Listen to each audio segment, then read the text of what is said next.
Agora que você já conhece um pouco mais sobre a subjetividade humana, nós vamos mergulhar no tema sensação e percepção. Entender e diferenciar esses dois conceitos e suas implicações é essencial para a gente entender um pouco mais sobre o comportamento humano. Vamos lá? Para a gente começar a nossa aula de hoje, eu vou propor um exercício. Quero que você pense um pouco se já passou por algumas situações como essa. Então, quem nunca sentiu um perfume ou uma música e lembrou de alguém, acendeu a luz do quarto durante a noite e seus olhos começaram a doer, ou então em dias bem frios, sentiu os pés praticamente congelando quando eles tocaram a água quente lá no comecinho do banho, ou sentiu muita sede depois que comeu alguma coisa muito salgada. Ouviu o tic-tac do relógio no meio da madrugada. Durante o dia você não costuma escutar, mas no meio da madrugada talvez você já tenha escutado alguma vez. Possivelmente você já passou por quase todas essas situações, certo? Elas envolvem o tema que a gente vai abordar na nossa aula de hoje: sensação e percepção. Quando a gente fala que estuda sensação e percepção, a ideia é que é o estudo de como as informações dos sentidos são usadas para criar uma representação mental do mundo externo. O que isso significa? Como a gente recebe os estímulos do nosso ambiente e utiliza isso para entender melhor sobre o nosso mundo, para compreender o mundo à nossa volta, a partir dessa representação mental. A ideia é que sensação e percepção elas vão ligar o mundo físico e o mundo psicológico. Isso vai ficar claro quando a gente começar a compreender a diferença entre esses dois conceitos. A ideia é que eles trabalham juntos para fornecer uma compreensão integrada do mundo ao nosso redor. A gente precisa desses dois elementos para compreender melhor o mundo à nossa volta. Como assim? Quando a gente fala em sensação, o primeiro elemento que precisa vir à sua cabeça é que envolve uma resposta física. É um elemento bem biológico mesmo. Quando a gente fala em sensação, a ideia é a ativação dos órgãos do sentido por uma fonte de energia física. Como assim? Quando a gente fala em ativação dos órgãos do sentido, eu quero que você pense, por exemplo, qual o seu órgão ligado à visão? Seus olhos. A audição, seu ouvido. Ao tato, sua pele. Ao paladar, sua língua. E ao olfato, seu nariz, certo? Então, esses órgãos, eles são ativados quando eles são estimulados por algum elemento externo. Então, essa é a noção de sensação, é a estimulação desses órgãos do sentido. E o encontro do nosso organismo com o estímulo sensorial puro vai fazer com que ele seja levado nesse estímulo sensorial, ele seja enviado ao nosso cérebro. E para que a gente consiga representar o mundo na nossa cabeça, é essencial detectar essa energia física do ambiente e consiga codificá-la em sinais nervosos que são enviados ao cérebro. Como que isso funciona? Vou dar um exemplo de sensação para ficar mais claro. Você escuta algum barulho. A ideia é que a partir do momento que você escuta algum barulho, o seu órgão do sentido, a audição, é ativado e você consegue identificá-lo. Mas isso não é suficiente para a gente compreender o mundo à nossa volta. Não basta apenas detectar um estímulo, a gente precisa compreender que estímulo é esse. E aí entra o processo de percepção. A percepção ela é uma resposta psicológica que vem a partir dessa resposta física. Então, a percepção ela envolve organização, interpretação, análise e integração dos estímulos, que é realizado pelos órgãos do sentido e pelo cérebro. Eu escuto um barulho, identifico que ele é uma música. Essa música vai me trazer uma série de questões, como eu posso lembrar de alguém a partir dessa música, eu posso querer dançar a partir dessa música. Tudo isso envolve a noção de percepção, quando eu vou interpretar e juntar uma série de estímulos para que a partir daí eu consiga fazer uma representação interna do meu mundo. Então, juntando a sensação, que é uma resposta física, com uma resposta psicológica, eu consigo compreender melhor o meu ambiente. Ok? Um outro exemplo que a gente pode usar em relação à sensação e como isso afeta nossa forma de enxergar o mundo, são um dos sintomas da Covid-19. As pessoas perdem o olfato, elas perdem o paladar. É um dos possíveis sintomas dessa doença. Então, a partir do momento em que eu perco esse olfato, eu perco esse paladar, eu não tenho, pelo momento que isso perdurar, a ativação dos órgãos do sentido que vão conseguir identificar, ou que conseguiriam identificar esse estímulo e enviá-lo ao meu cérebro para que eu pudesse interpretá-lo. Mas muitas vezes a falta da identificação desse estímulo já pode me trazer uma informação importante. Fez sentido? Vamos falar um pouco mais sobre percepção. McShane e von Glinau, lá em 2013, definiram percepção como um processo de recebimento de informação a respeito do mundo à nossa volta e criação de um sentido para elas. Nessa definição, a gente pode deixar claro que no processo de percepção, as autoras englobaram a noção de sensação, apesar de não nomearem esse termo, porque o recebimento da informação ela é feita a partir dos órgãos do sentido e a partir da percepção a gente cria sentido para essas informações. A percepção pode ser entendida como um processo extremamente importante para a nossa vida. A partir do processo de percepção, eu consigo definir, o meu cérebro consegue definir muitas vezes automaticamente que informações podem e devem ser notadas por mim. É como se houvesse um processo de filtragem das informações. A gente está sendo bombardeado por informações o tempo inteiro. Por algum motivo, por exemplo, você identificou que era importante assistir essa aula assíncrona, certo? Então, você pode estar recebendo uma série de estímulos, mas esse estímulo específico, ele se destacou dentre outros estímulos. Além desse processo de filtragem, digamos assim, a gente precisa categorizar essas informações, para que elas sejam colocadas em caixinhas e que façam sentido para a gente. A gente também precisa, por último, interpretar essas informações dentro do nosso repertório, usando a nossa memória, as relações que a gente pode fazer com esse estímulo, com essa informação que a gente já recebeu. Um elemento muito importante que a gente tem no processo de percepção é a atenção seletiva. Ela é responsável por aquela filtragem que a gente acabou de falar. McShane e von Glinau definiram a atenção seletiva como um processo de selecionar e ignorar as informações que são recebidas pelo nosso sentido. A gente acabou de falar que o nosso cérebro ele consegue filtrar automaticamente, na maioria dos casos, essas informações para identificar para a gente o que é e o que não é importante naquele momento. E isso é atenção seletiva. Vou dar um exemplo bem claro que Pinheiro e Rossini lá em 2012 trouxeram para a gente. Imagina que você está dirigindo ou caminhando na rua. Você pode ser distraído por uma série de estímulos, desde carros, buzinas, outdoors, pedestres, animais, certo? A ideia é que o nosso cérebro ele vai selecionar estímulos relevantes e descartar os estímulos que são irrelevantes dentro de uma série, de um ambiente totalmente saturado de informação. Isso é extremamente importante para a nossa sobrevivência. Imagine se eu não conseguisse utilizar a minha atenção seletiva enquanto eu estivesse dirigindo. Quantos acidentes poderiam ser causados por esse excesso de estimulação que a gente tem do ambiente? Então, a ideia é que a gente consegue identificar estímulos importantes dentro de uma série de outros estímulos. McShane e von Glinau também disseram que a atenção seletiva é influenciada por algumas características, sejam características do ambiente percebido e do objeto percebido, ou características da pessoa que percebe. Quando a gente fala de características do objeto que é percebido, a gente tem a noção de tamanho.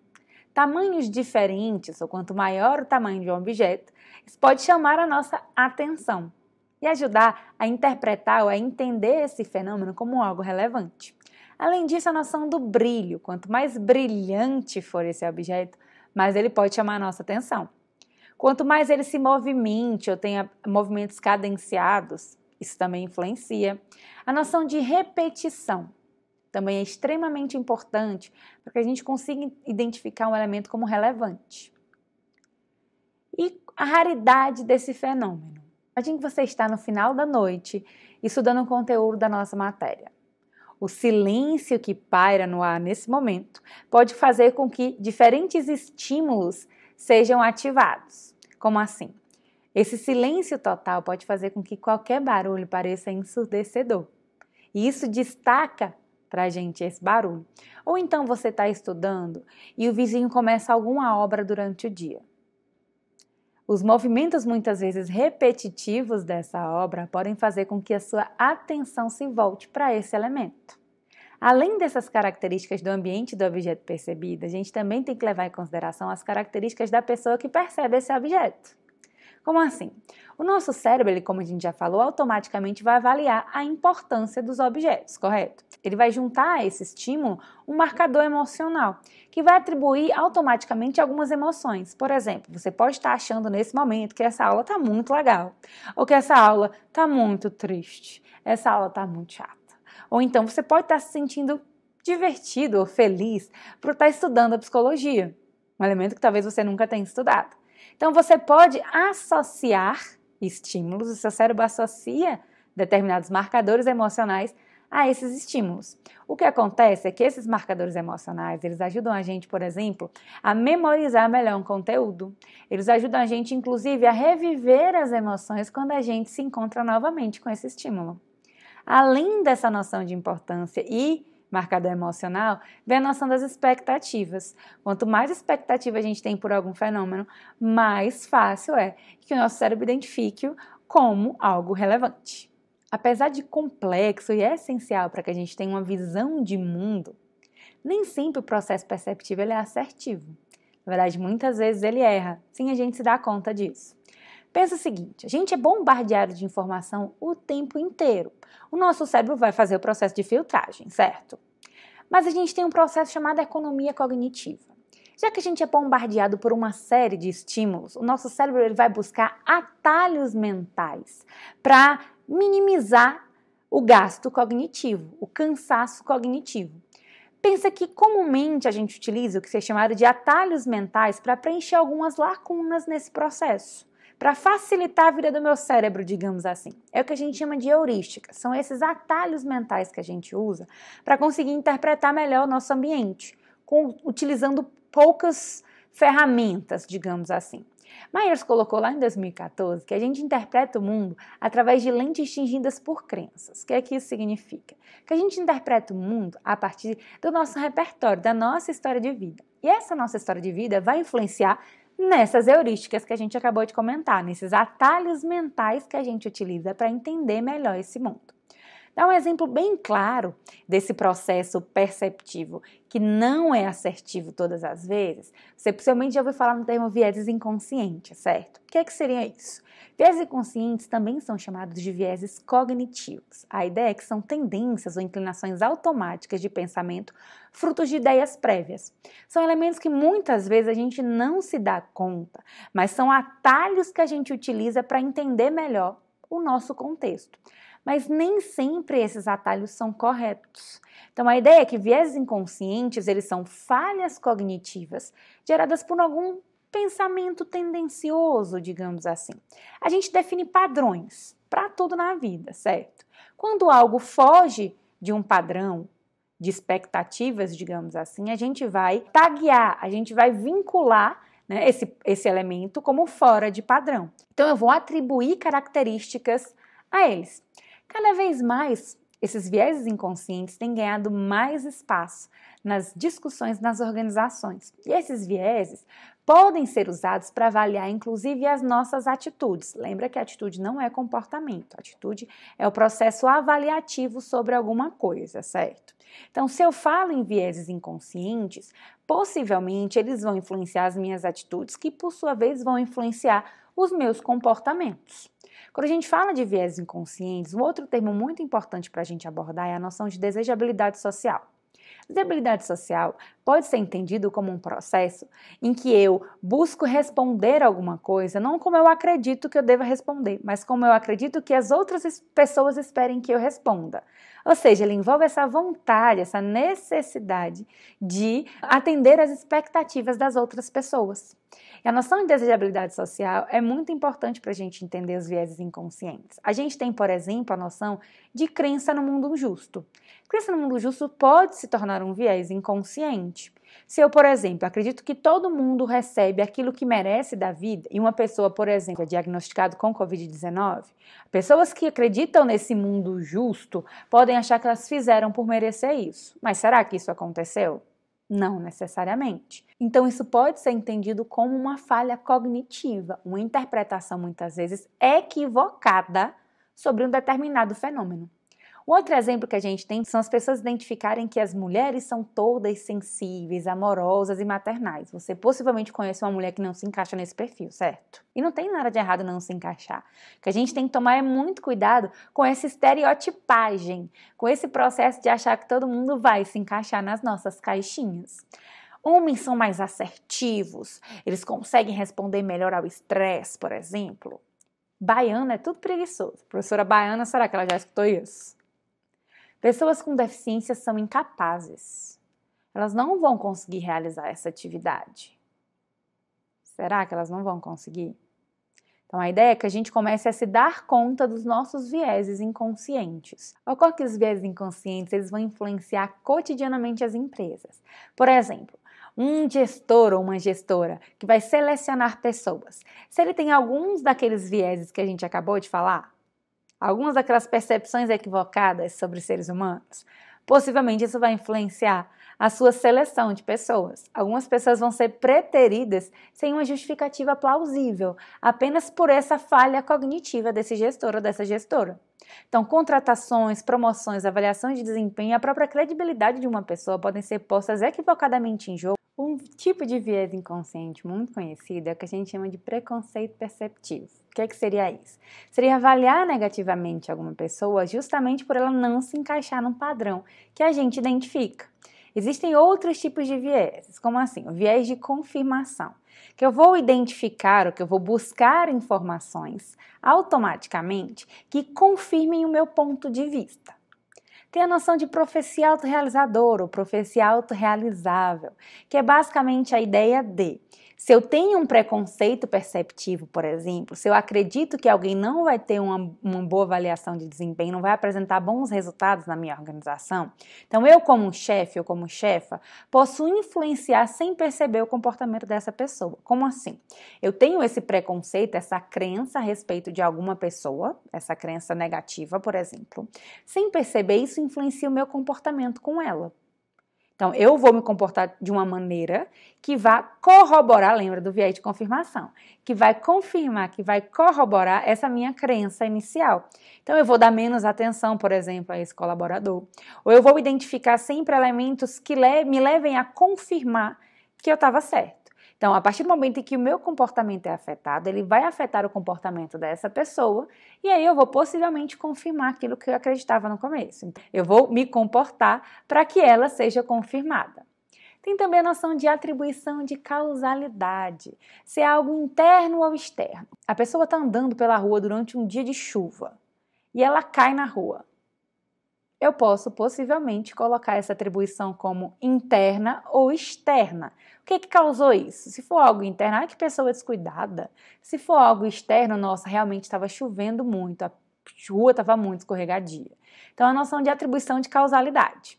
E por último, a teoria implícita de personalidade, que em questão de segundos a gente consegue buscar, a partir das noções que a gente falou, das heurísticas, dos atalhos mentais, a gente consegue criar uma teoria de personalidade ou características de personalidade de uma pessoa que a gente acabou de conhecer, com pouquíssimas informações. A ideia é que isso ajuda muitas vezes a gente a entender o nosso mundo de maneira mais fácil, mais rápida, para diminuir a nossa incerteza. Mas o problema é que a gente pode perpetuar preconceitos e levar a discriminações a partir desses vieses. A gente vai falar um pouco mais sobre cada um desses vieses especificamente na nossa aula síncrona, então fique tranquilo. Mas para dar um exemplo específico sobre isso, para finalizar a nossa aula assíncrona de hoje, eu trouxe informações sobre uma pesquisa de 2016, realizada com alunos de pós-graduação que tinham experiência com recrutamento e seleção.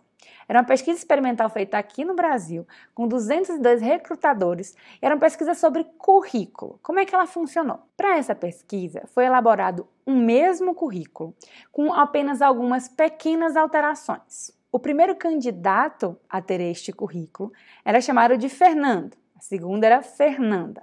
Ambos tinham 45 anos, não tinham filhos, para tentar minimizar os viés em relação a gênero, a gravidez mais especificamente.